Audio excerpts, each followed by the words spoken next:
다음 문제를 읽고 제한된 시간 내에 알맞은 답을 구하세요.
네, 수고하셨습니다. 16회 정답 확인하겠습니다.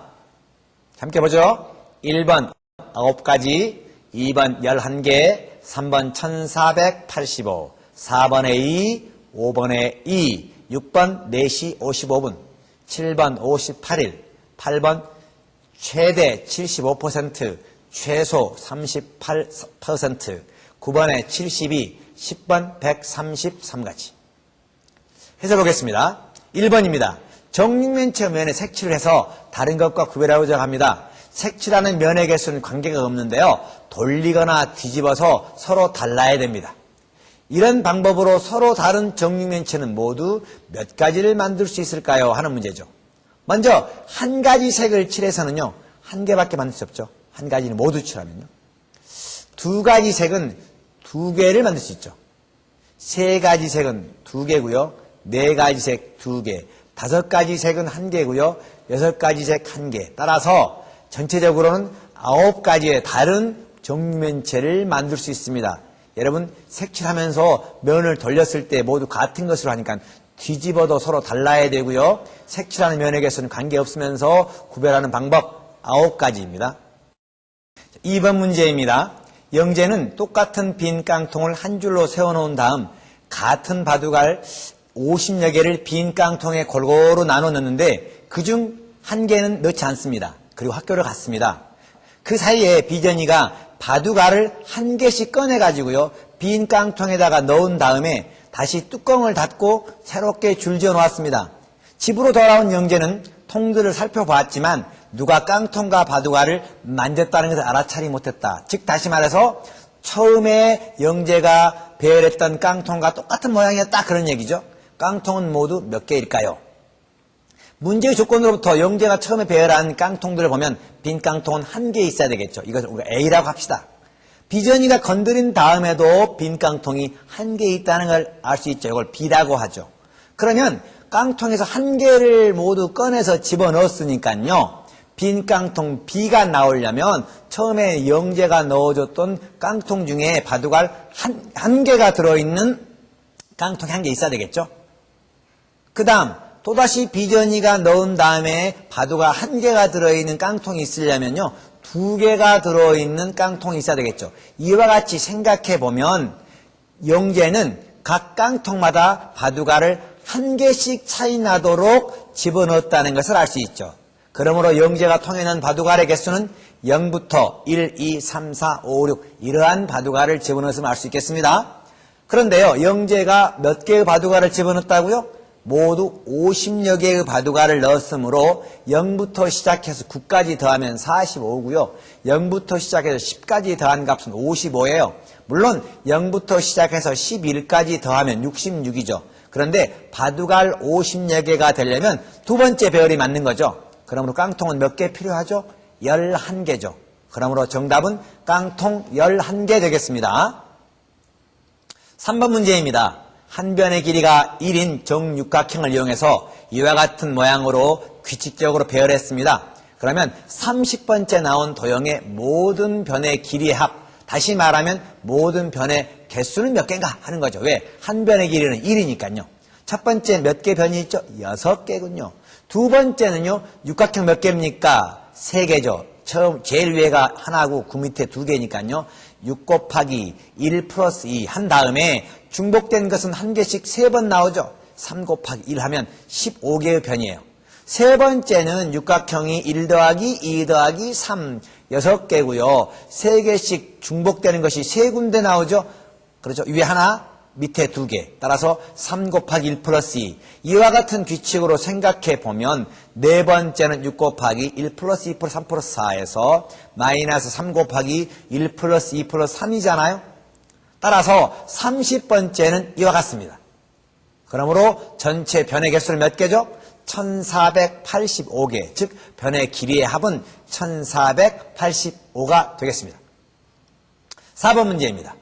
이와 같은 정육면체에 굵은 선이 있는데요. 전개도로 올바른 것을 고르시오 하는 문제죠. 자, 우리 머릿속으로 한번 접어볼까요? 몇 번입니까? 네, 2번이 답이 되겠죠. 그래서 4번은 2번이 되겠습니다. 5번입니다. A에서 E에 5명이 운동장에 서 있습니다. 각각의 위치는 B는 E의 서쪽, D는 E의 북서쪽. B와 D는 모두 A와 C에 가려서 보이지 E를 볼 수 없답니다. 이럴 때 A는 C의 바로 북쪽에 있습니다. 다음 중 옳은 것을 고르시는 문제인데요. 우리가 E를 기준으로 해서 우리가 각 사람들을 배열해 보죠. 그럼 아래 그림과 같습니다. 이때 각 사람의 위치에서 우리가 생각해 보면 2번 A 쪽에서 보면 B는 C보다 오른쪽에 있음을 알 수 있죠. 정답은 2번 되겠습니다. 6번 A군은 면접 구술고사 시험을 치렀습니다. 오후 5시에 끝나기 때문에 그 시각에 학교에 도착하도록 아버지는 집에서 차로 마중 가기로 하셨습니다. 둘째 날에는 A군은 오후 4시에 답안지를 제출하고 집을 향해 걷다가요.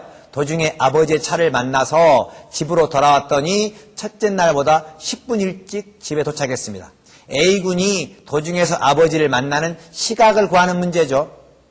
그림처럼 첫째 날은 5시에 차가 도착해서 돌아왔습니다.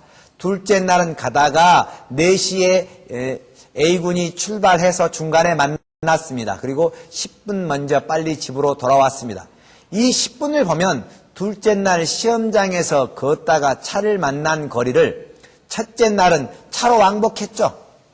그러니까 시험장에서 나와 걸어가다가 차를 만날 때까지 거리는 차로 5분 걸림을 알 수 있죠. 그러니까요. 몇 시에 만나죠? 4시 55분에 만남을 알 수 있겠습니다. 다음 7번 문제입니다. 깊이가 6m인 우물 바닥에 달팽이 한 마리가 있는데요. 낮에는 30cm가 올라가고요. 밤에는 20cm 내려갑니다. 즉 하루 만에는 10cm씩 올라오는 겁니다. 그런데 6m는 전체 600cm죠. 생각해보면 57일 만에는 570cm가 올라가죠. 자, 58일째 낮에는 몇 cm 올라가죠? 30cm 올라가니까 결국은 전체 600cm를 다 올라간 셈이니까 결국 며칠이 걸립니까? 58일이 걸리겠죠. 8번 문제입니다. 8번 문제 수학 경시를 82%가 듣고요. 과학 경시를 81%, 영어 경시를 75%를 듣습니다. 세 과목을 모두 듣는 학생의 최대의 비율과 최소의 비율을 구하는 문제입니다. 이러한 문제는 벤 다이어그램을 막대 그래프로 이용해서 생각해보면 훨씬 편리하게 우리가 생각해볼 수 있습니다. 먼저 최대값은 영어 경시 75%가 가장 작으니까요. 75%가 완전히 속한 경우 75% 간단하게 생각할 수 있죠. 근데 최소값 한번 생각해보죠. 이와 같이 82%면 나머지 18% 남고요. 81% 하면 나머지 19%가 남죠? 그러면 18과 19에다가 배열하고 나머지 얼마 남습니까? 38이 남죠. 따라서 38은 모두 중복될 수밖에 없죠. 따라서 최소값은 38%이고요. 최대는 75%입니다. 9번 문제입니다. 이와 같은 모양의 입체도형의 겉넓이를 구하는 문제이죠. 이 문제는 전체의 넓이에서 없어진 부분의 넓이를 빼고 새로 생긴 부분의 넓이를 더합니다. 없어진 부분은 6면에서 1씩 없어졌죠. 새로 생긴 부분은 4개씩 6군데 생겼죠. 따라서 전체 넓이는 54-6 플러스 24 하면 72임을 알 수 있겠습니다. 답은 72입니다. 10번 문제입니다. 최단 길이의 가지수를 구하는 문제죠. A에서 B까지 가는 거군요. 이럴 때는요. 먼저 거쳐야 할 곳이 어디죠? 네, 아래 그림처럼 C를 거친 다음에 D로 가서 D에서 B로 가죠. 일단 A에서 C까지 가는 길의 가지수를 구하고요. 그 다음에 C에서 D, 그 다음에 D에서 B로 계속해서 가니까 경우의 수의 합의 법칙과 곱의 법칙을 응용하는 문제이죠. A에서 C까지 가는 것은 그림처럼 7가지가 나오고요. D에서 B까지 가는 경우는 19가지가 나오죠. 따라서 7 곱하기 19 하면 133가지가 부하고전 답이 되겠습니다.